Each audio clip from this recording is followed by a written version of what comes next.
Namaku Rino. Aku tinggal di daerah Bintaro, Jakarta Selatan. Di salah satu gang kecil yang cukup dekat dengan rel kereta. Sehari-hari aku kerja di sebuah kantor swasta di daerah Tanah Abang. Aku biasa naik KRL buat pergi dan pulang kerja. Biasanya, jam 6 pagi aku udah berangkat dan pulang sekitar jam 8 malam. Tapi, malam itu beda. Malam itu, aku harus lembur karena deadline laporan bulanan yang belum selesai. Jadi aku baru bisa beranjak dari kantor sekitar jam setengah 11 malam. Saat itu, aku sempat mikir buat naik ojek online. Tapi entah kenapa, sinyal jelek dan aplikasinya error terus. Akhirnya, aku putuskan naik KRL yang terakhir. Sesampainya di stasiun Pondok Ranji, waktu udah nunjukin pukul 11 malam lewat sedikit. Stasiun sepi banget, hanya ada beberapa orang yang buru-buru keluar. Lalu jalan cepat entah ke arah mana. Udara malam itu lembab, bau tanah basah mulai tercium. Gerimis turun pelan, bikin udara makin dingin dan menusuk. Aku sempat mikir buat nunggu reda, tapi karena rumahku sebenarnya gak terlalu jauh, aku putuskan jalan kaki aja. Tapi rute tercepat ke rumahku harus melewati jalur rel lama yang sudah gak dipakai, tapi masih bisa dilalui orang. Nah, jalur itu yang katanya angker. Banyak warga yang cerita soal penampakan, terutama sosok wanita berkebaya merah yang suka nongol tengah malam. Apalagi kalau pas gerimis turun. Aku sebenarnya udah sering dengar cerita itu, mulai dari tukang ojek, ibu warung, sampai tetangga sebelah. Rumahku pernah cerita soal hal yang sama. Tapi aku tipe orang yang gak gampang percaya cerita horor. Aku pikir itu cuma mitos, cerita karangan buat nakut-nakutin anak-anak biar gak main ke rel. Tapi entah kenapa malam itu rasanya beda. Langkahku terasa berat, bukan karena lelah, tapi lebih ke perasaan was-was yang muncul begitu aja. Jantungku berdetak lebih cepat. Aku coba tenang dan terus berjalan. Saat aku mulai mendekati rel itu, suasananya sunyi banget. Gak ada kendaraan lewat, bahkan suara jangkrik pun nyaris gak terdengar. Yang ada, cuma suara gerimis yang jatuh ke dedaunan, dan sesekali gemerisik angin pelan yang bikin ranting pohon bergoyang. Lampu jalan di sekitar situ redup, sebagian bahkan mati. Aku harus nyalain senter dari HP buat memastikan jalan di depanku jelas. Tapi pas sampai di tengah rel, aku langsung berhenti. Di seberang rel, kira-kira 10 meter dari tempatku berdiri, ada sosok yang bikin tubuhku langsung kaku. Seorang wanita, pakai kebaya merah, rambutnya panjang, terurai menutupi sebagian wajahnya. Dia berdiri tegak, diam, menatap ke arahku. Aku gak bisa lihat jelas wajahnya, karena gerimis yang jatuh bikin pandangan sedikit buram. Tapi, entah kenapa tatapannya itu terasa menusuk. Aku gak bisa gerak, kaki rasanya berat banget. Seolah ada yang nahan. Suara detak jantungku makin keras, sampai terasa di telinga. Aku gak bisa berpaling. Mataku terpaku ke sosok itu. Wanita itu gak bergerak sedikit pun, gak melangkah, gak mengedipkan mata, cuma berdiri diam. Tapi yang bikin makin merinding, aku ngerasa dia kayak manggil aku, bukan dengan suara, tapi lewat tatapan kosongnya itu. Tatapan yang seolah bilang, ayo, sini, jalan terus. Aku coba tarik napas dalam-dalam, lalu melangkah mundur pelan-pelan. Tapi saat aku mundur, dia malah mulai bergerak perlahan. Langkahnya pelan banget, tapi pasti dia tetap menatap ke arahku, seolah yakin aku gak akan lari. Aku panik. Tenggangku gemetaran megang HP yang senter layarnya masih nyala. Aku coba arahkan cahaya ke wajahnya, berharap bisa lihat jelas. Tapi saat cahaya itu mengenai wajahnya, aku langsung nyesel. Wajahnya pucat banget, kayak mayat. Matanya hitam legam, gak punya bola mata. Bibirnya tersenyum, tapi senyum yang aneh. Senyum yang bikin darahku serasa beku, seolah dia senang karena aku melihatnya. Aku pengen lari, tapi langkahku kaku. Suara detak jantung makin kencang, telingaku mulai berdenging. Tiba-tiba dari arah belakangku, terdengar suara seperti ada sesuatu yang berat lewat di atas rel. Krik-krik. Suaranya pelan, tapi jelas. Aku nenggok. Pelan. Kosong. Gak ada apa-apa, tapi suara itu makin dekat. Aku nengok ke depan lagi, wanita itu udah gak ada.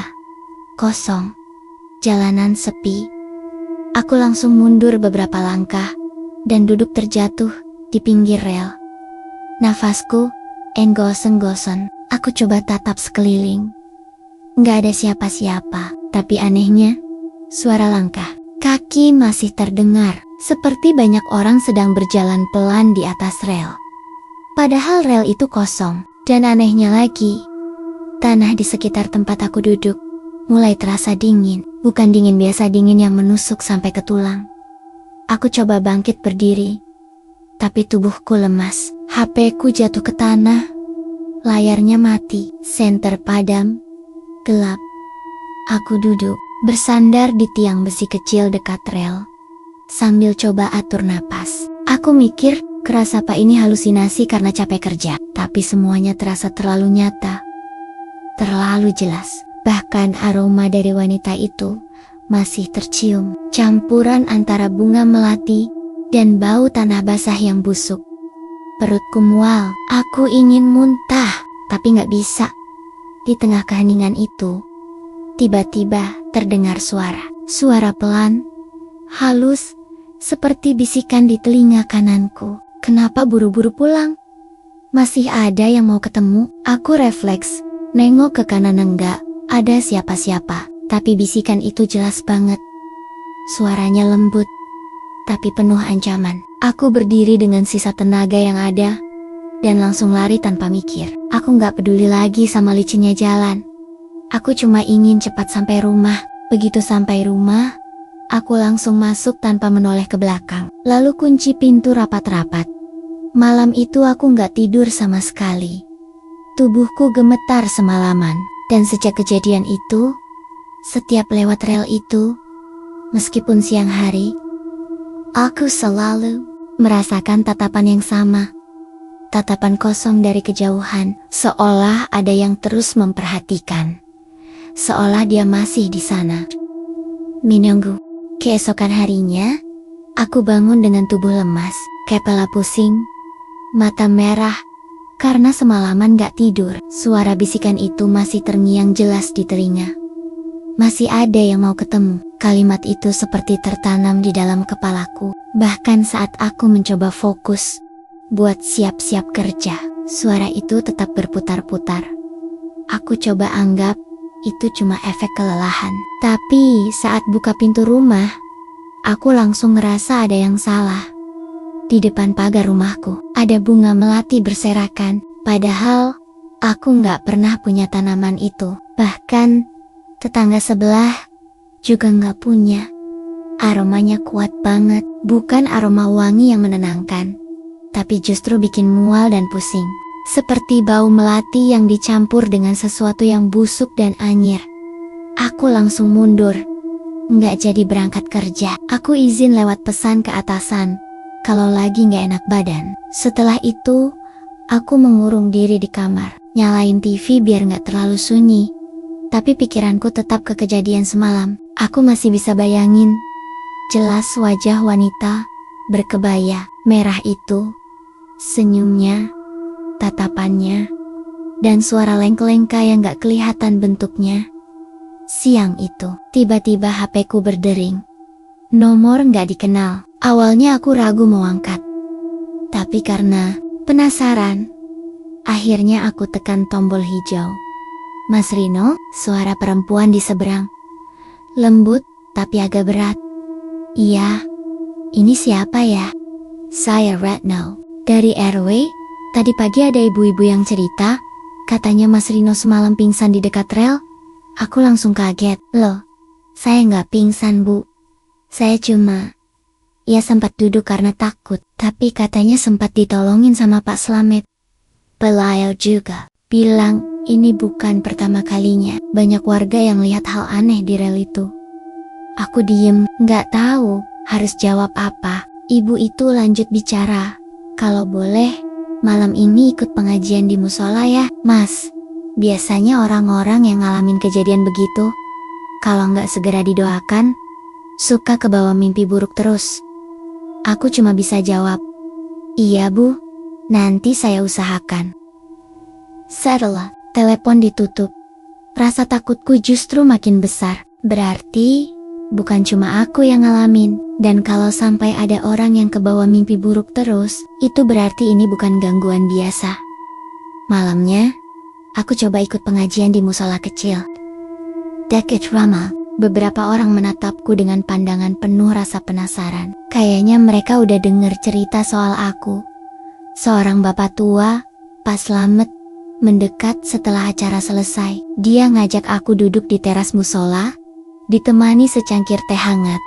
Kamu, lihat wanita itu, ya? Tanyanya pelan.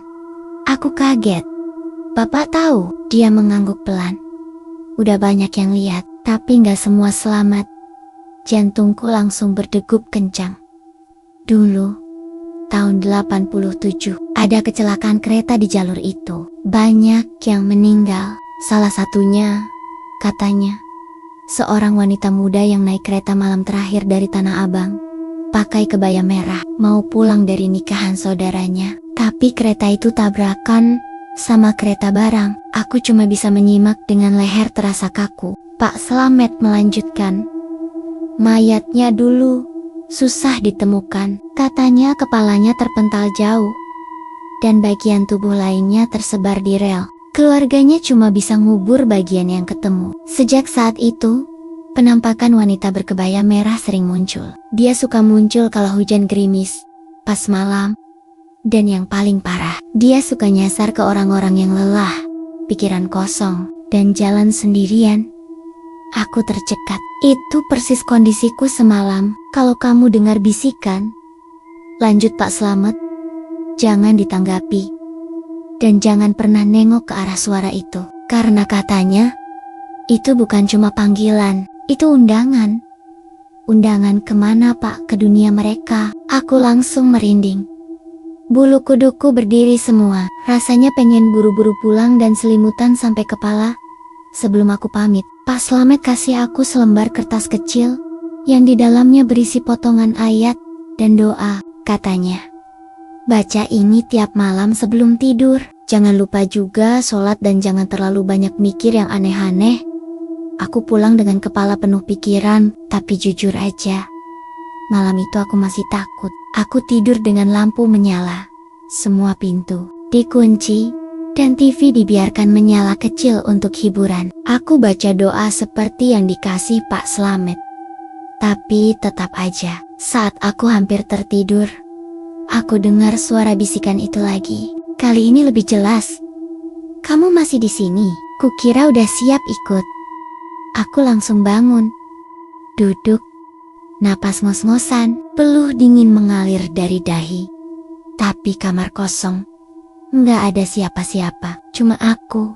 Dan suara hujan gerimis yang mulai turun lagi di luar jendela. Dan entah kenapa, aroma melati itu tercium lagi. Malam itu aku benar-benar nggak bisa tidur, meskipun tubuh capek dan mata berat. Rasa takut yang menghantui, nggak mau pergi. Suara bisikan wanita itu masih terngiang di telinga, dan aroma melati busuk itu terus terasa. Seolah ada yang mengintai dari balik tirai kamar. Aku cuma bisa berdoa dalam hati, berharap semua ini cepat berakhir, tapi ternyata justru malam itu adalah puncaknya. Sekitar jam 3 dini hari, aku sempat ketiduran di atas kasur. Tapi di tengah tidurku, aku mimpi yang rasanya terlalu nyata. Dalam mimpi itu, aku berada di dalam gerbong kereta. Bukan gerbong KRL biasa, tapi kereta tua. Kayu-kayunya lapuk, lampu remang-remang, dan jendelanya penuh debu. Aku duduk sendirian di kursi panjang. Sementara di seberangku, ada puluhan penumpang lain yang duduk diam, menunduk. Wajah mereka pucat, kosong. Aku pengen bicara, tapi mulutku nggak bisa dibuka. Tiba-tiba, dari ujung gerbong, muncul wanita itu, berkebaya merah, rambutnya menjuntai sampai ke lantai. Langkahnya pelan tapi pasti, seperti mengambang. Dia jalan melewati penumpang-penumpang lain yang kini mulai menoleh padaku. Tatapan mereka kosong, tapi semuanya mengarah ke satu titik. Aku. Wanita itu berdiri tepat di depanku. Senyumnya muncul lagi. Senyum aneh yang bikin bulu kuduk berdiri. Dia lalu bicara. Suaranya pelan tapi jelas. Kereta ini hanya menuju satu tempat. Kamu yang memutuskan. Mau ikut atau turun sekarang. Tiba-tiba, tangannya yang dingin menyentuh pundakku. Saat itu juga aku terbangun. Aku duduk di kasur dengan napas ngos-ngosan. Keringat membasahi baju, tapi yang bikin aku hampir teriak, di pundakku ada bekas jari 5 bekas tekanan, seperti dicengkeram kuat, merah, membekas, nyata. Aku langsung ambil kertas, doa yang dikasih Pak Slamet, dan baca dengan terbata-bata. Hidungku masih mencium aroma melati, tapi perlahan. Setelah membaca doa itu berkali-kali, aroma itu mulai menghilang. Suara aneh pun lenyap. Aku baru bisa tenang menjelang subuh. Besoknya, aku kembali ke musola, ketemu Pak Slamet, dan cerita soal mimpiku. Wajah beliau langsung serius. Kamu dikasih pilihan. Nomor itu bukan sekadar mimpi. Kamu nyaris dibawa. Aku diam, ngerasa lemas. Untung kamu masih punya pegangan, tapi ini belum selesai. Wanita itu nggak akan berhenti selama kamu masih takut. Jangan pernah lewat rel itu lagi, dan kalau bisa, pindahlah, biar dia nggak terus nyari kamu.